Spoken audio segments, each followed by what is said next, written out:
Esiet sveicināti mērķtiecīgie un gudrie mežāži. Klāt septembris. Skatāmies, ko taro kārtas pareģo šajā mēnesī. Kopējā enerģētika. Mežāži. Mežāži šajā mēnesī būs ļoti atbildīgi un ļoti stipri saistīti ar savu dzimtu, ar savām dzimtas saknēm, ar izturību, ar spēju nest tālāk savu enerģiju.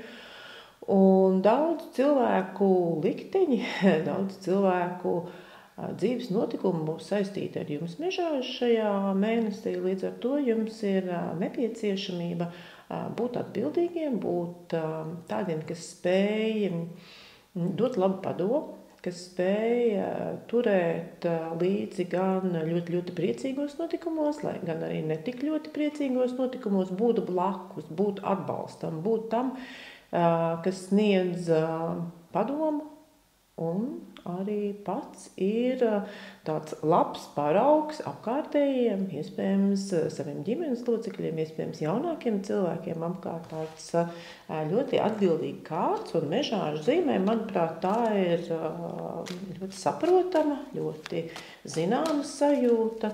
Tāda balsta sajūta apkārtējai pasaulē. Skatīsimies, ko darbs un resursi, nauda, mežāža zīme.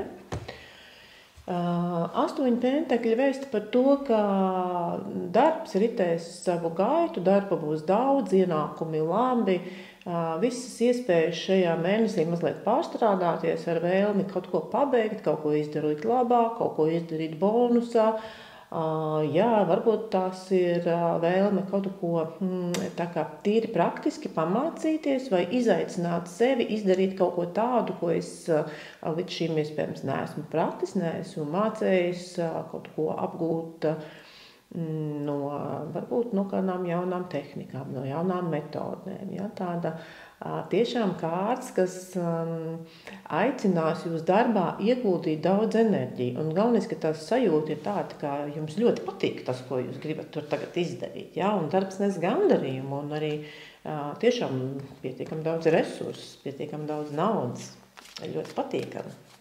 Ļoti tāda spēcīga enerģija pašlaik mežāžiem septembrī gaidāma privātā dzīve. Jā, nauda un resursi negrib jūs laist vaļā. Privātā dzīvē arī daudz lietas balstās uz mājīgumu un komfortu iekārtošanu.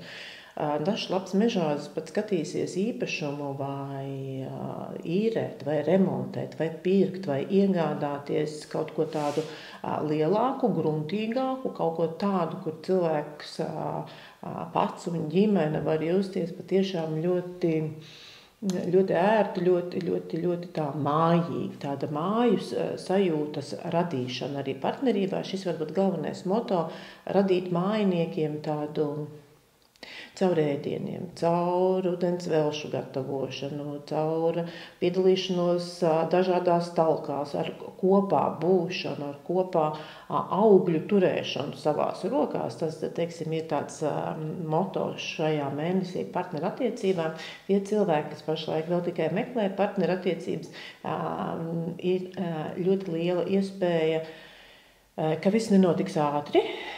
Tas nav tāda būšana apritē un ka viss notiek, ja, bet šeit drīzāk lēni, bet nopietni, jo pentakļu kārts vienmēr saka, ka tas, kas nāks, tas nāk uz ilgu laiku un tas nāk nopietni. Un tātad tieši šāda burvīga kundze var parādīties vai tikpat lielisks kungs var parādīties jūsu apkārtnē. Un tagad padomas mežāži. Jā, kausa bruņinieks, jūs redzat, šis ir aicinājums nevien strādāt, nevien būt atbildīgam, bet atcerēties arī pasapņot, atcerēties būt laipnam, atcerēties dāvināt dāvanas saviem mīļotajiem un būt mazliet romantiskam. Manuprāt, lielisks mēnesis mežāži, kas salikts no visa kā, un lai jums izdodas to izmantot sev vislabākajā veidā. Uz tikšanos!